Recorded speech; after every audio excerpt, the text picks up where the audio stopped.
Hello दोस्तों, आज हम स्टार्ट करने वाले हैं अगला सेक्शन, अगला portion Indian property transfer of property act 1882 का सेक्शन 22। हालांकि हमको कवर क्या क्या करना है अभी 22, 23, 24, 25 ये एक साथ, मतलब इनको कोशिश किया जाएगा कि इनको एक साथ एक बंडल में कवर करने की कोशिश करें, एक दूसरे से रिलेट करते हुए कोशिश करें इसको पढ़ने की। तो सेक्शन जो 22 है वो बात क्या करता है, तो आप भी पढ़ने से पहले आपको अपना बेयर एक्ट अपने हाथ में ले लेना है, ठीक है। तो अब समझिए क्या कहता है। Transfer to members of a class who attain a particular age, ये किसी एक पर्टिकुलर एज के पूरा होने पर जब किसी ट्रांसफ़र को कंप्लीट माना जाएगा, ठीक है। वैसे क्लास वाले, जैसे मान लीजिए ये देखो अनबोर्न को हो गया, ठीक है, माइनर हो गए और ये मेजर हो गए। मेजर में भी 25 ईयर के, ठीक है, 30 ईयर के, और माइनर तो पता है कि बिलो द 18 ईयर है, ठीक है, बिलो 18 ईयर है। और ये तो भाई उसका कुछ डाउट है अभी, ठीक है। तो इनमें बताया गया कि ये बात करता है कि एक क्लास है, मान लो ये 25 साल वालों के ग्रुप है, ये 30 साल वालों का ग्रुप है, या फिर माइनर है, या फिर जो भी नए नए 18 साल के पूरा हुए हैं उनका ग्रुप, ठीक है। तो इन सभी को मतलब एक स्पेसिफिक ग्रुप में रखा गया है और उनके लिए कहा गया है कि कोई भी ट्रांसफ़र, ठीक है, उस क्लास के किसी भी मेंबर को तभी होगा जब वो एक निश्चित एज को प्राप्त कर लेंगे। वो निश्चित एज क्या होगी, वो एक सर्टेन एज क्या होगी जो ट्रांसफ़र तय करेगा, जो अपनी कंडीशंस में बताएगा, वही मानी जाएगी। तो देखिए क्या कहता है बेयर एक्ट की लैंग्वेज में, अगर हम देखें तो ये बेयर एक्ट का लैंग्वेज ही लिखा हुआ है ये, तो ठीक है, इसको हम पढ़ लेते हैं। कहता है where on a transfer of property, ठीक है, where on a transfer of property an interest is created in favor of such members only of a class shall attain a particular age। मतलब कहा गया कि जहाँ कोई भी प्रॉपर्टी का, किसी भी प्रॉपर्टी का कोई ट्रांसफ़र किया जाएगा और उसका इंटरेस्ट जो क्रिएट होगा वो उसी पर्सन के लिए, उन्हीं सदस्यों के लिए होगा जो उस एज को, उस पार्टिकुलर एज को जो प्रेस्क्राइब किया गया है, ठीक है, उसको पूरा कर रहे हो, सिर्फ उन्हीं के लिए होगा, ठीक है। फिर क्या कहता है, such interest does not vest in any member of the class who has not attained that age। मान लीजिए एग्जांपल दे रहा हूँ, मैंने कहा कि देखो जो 25 साल के, जो 25 ईयर के हैं, ठीक है, और अनमैरिड हैं, ठीक है, अनमैरिड हैं, उनको मैं दे रहा हूँ एक बाइक, ठीक है, एक बाइक दे रहा हूँ मैं उनको। तो अब जो 25 साल की कैटेगरी में, और फिर प्लस मैंने एरिया भी तय कर दिया, वरना पूरी इंडिया से अगर 25 साल के लोग आने लगे तो फिर तो हो चुका कल्याण। तो मैंने एक जगह फिक्स कर दिया कि यहाँ पे जितने भी 25 लोग के होंगे, 25 ईयर के होंगे, या मान लीजिए एक फैमिली ही मैंने उठा ली, तो उस फैमिली में मिस्टर ए की जो फैमिली है, इस फैमिली में, ठीक है, जितने भी लोग 25 साल के हैं और अनमैरिड हैं उनको मैं एक बाइक दूंगा। तो अब ये प्रॉपर्टी जो ट्रांसफ़र की जा रही है वो किसके लिए है, सिर्फ इन्हीं लोगों के लिए है। इनके अलावा और जो 26 हैं, 27 हैं, या फिर 25 से नीचे बिलो 25 हैं, उनके लिए ये ट्रांसफ़र एप्लीकेबल नहीं होगा, ठीक है। और अगर देखें तो कहता है section 22 deals with the transfer to member of a class who attain a particular age, ठीक है, जो एक पर्टिकुलर एज को आ जाता है, उस एज को फुलफ़िल कर देता है, उस एज को पूरा कर लेता है, तभी उसके लिए होता है, ठीक है। चलिए अब आगे देखते हैं सेक्शन 23 क्या कहता है, ठीक है। तो अब सेक्शन 23 इसको लिख ही दे भाई, नहीं तो कन्फ्यूजन हो जाएगा थोड़ा सा ना। सेक्शन 22 के बाद अब देखते हैं सेक्शन 23 क्या कहता है। सेक्शन 23 हमारा जो है वो बहुत ही सिंपल है और एक पॉइंट है जिसको वो पकड़ के चलता है, ठीक है। क्या बात पकड़ के चलता है, कंटिजेंसी की, कि अगर आगे कोई भी ट्रांसफ़र अगर कंटिजेंट नेचर का करना है और स्पेसिफाइड है कि ये इवेंट अनसर्टेन है, ठीक है, किसी अनसर्टेन इवेंट को स्पेसिफाइड करके कोई ट्रांसफ़र किया जा रहा है on the basis of contingency, ठीक है। तो क्या होना है, तो देखिए तो सेक्शन 23 जो है वो हमारा बताता है कि देखिए, this section provides that where an interest on a transfer of property is to accrue to a specified person. कह रहा है कि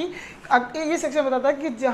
जहाँ पर कोई भी प्रॉपर्टी का ट्रांसफ़र हो रहा है और उससे जो इंटरेस्ट क्रिएट हो रहा है, ठीक है, वो किसी एक स्पेसिफाइड पर्सन के लिए हो रहा है, ठीक है। और साथ ही साथ if a specified uncertain event shall happen, ठीक है, कह रहा अगर एक स्पेसिफाइड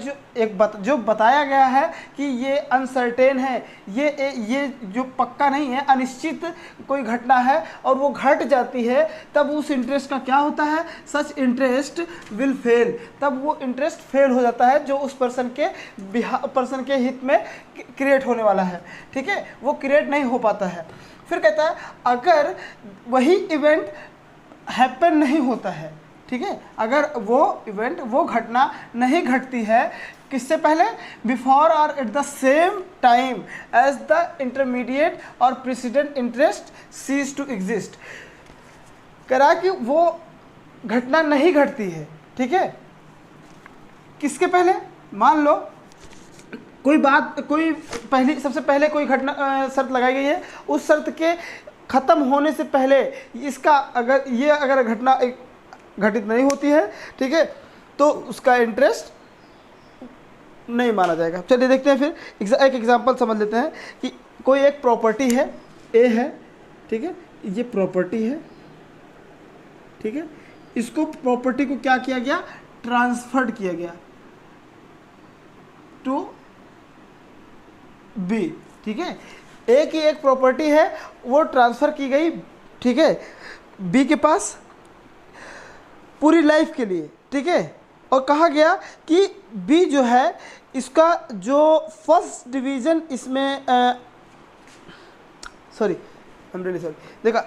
कोई एक प्रॉपर्टी है, प्रॉपर्टी सबसे पहले जाती किसके पास है, ए के पास, ठीक है, ये प्रॉपर्टी का नाम चलिए यहाँ एक्स कर दे रहे हैं, एक्स कोई प्रॉपर्टी है, ये प्रॉपर्टी किसके पास गई, ए के पास, तो ए के पास पूरी लाइफ के लिए गई और ए ने ट्रांसफ़र कर दिया किसको, बी को, साथ में ये शर्त लगा दिया कि अगर तुमने एलएलबी में, ठीक है, अगर तुमने एलएलबी में 60% या 80%, ठीक है, 80 ही कर दो, 60 तो आराम से आ जाता है, 80% अगर तुमने अचीव कर लिया, ठीक है, अगर तुम 80% ले आए, ठीक है, या फिर तुम कुछ बता दिया कि तुम फर्स्ट डिवीज़न से पास हो गए, ठीक है, अगर पास कर लिया तो ये प्रॉपर्टी तुम्हारी हो गई। B must get first division before the death of A, ठीक है, अब बी जो है, ये जो बी है जिसको प्रॉपर्टी ट्रांसफ़र की जा रही है इस शर्त पे कि एलएलबी में 80% लेके आए, तो उसको ए के डेथ से पहले 80% लाना ही होगा, ठीक है, अगर वो 80% ले आता है ए के डेथ से पहले तो वो प्रॉपर्टी उसकी हो जाएगी, अदरवाइज़ अगर वो 80% नहीं ला पाता है इसके डेथ से पहले तो प्रॉपर्टी इसको नहीं मिलेगी, प्रॉपर्टी वापस चली जाएगी ए को, ठीक है, और कोई भी इंटरेस्ट क्रिएट नहीं होगा, ठीक है। देखो फिर आगे बात करता है, section 23 is based on the principal that a property can not remain in abeyance even for a moment. मतलब ये है कि सेक्शन 23 जो है वो बात करता है कि कोई भी प्रॉपर्टी, ठीक है, डील जो करता है स्पेशली कि कोई भी प्रॉपर्टी अपने मालिक के बिना नहीं रह सकती, ठीक है, कोई भी खाली ज़मीन पड़ी है, ठीक है, उसका कोई ना कोई क्या होगा, ओनर होगा, ठीक है, कोई ना कोई उसका मालिक होगा, अगर वो उसका मालिक नहीं है तो वो प्रॉपर्टी किसको चली जाएगी, गवर्नमेंट को चली जाएगी, ट्रस्ट को चली जाएगी, लेकिन कोई ना कोई उस ज़मीन का, उस प्रॉपर्टी का मालिक होना चाहिए, क्योंकि कहा गया है कि बिना मालिक के ज़मीन रह ही नहीं सकती है, ठीक है। फिर उसके बाद कहता है section 23 is applicable where a prior interest is followed by subsequent contingent interest. कहा गया कि सेक्शन 23 ये भी बात करता है कि देखो कोई भी पहली जो कोई शर्त है, ठीक है, मैंने पहली शर्त लगाई, ये फर्स्ट कंडीशन है, ठीक है, फर्स्ट कंडीशन है,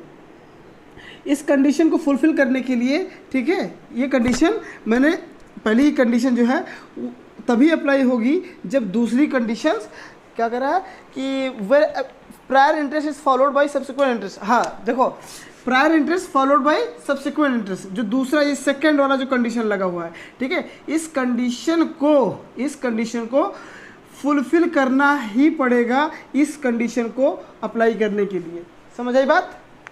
इस कंडीशन को फुलफिल करना पड़ेगा इस कंडीशन को पाने के लिए, इस शर्त को पाने के लिए दूसरी वाली शर्त को पूरा करना ही पड़ेगा। ठीक है, चलिए ये हमारा 23, 22 हो गया। इसमें आगे अब देखेंगे नेक्स्ट लेक्चर में 24, 25।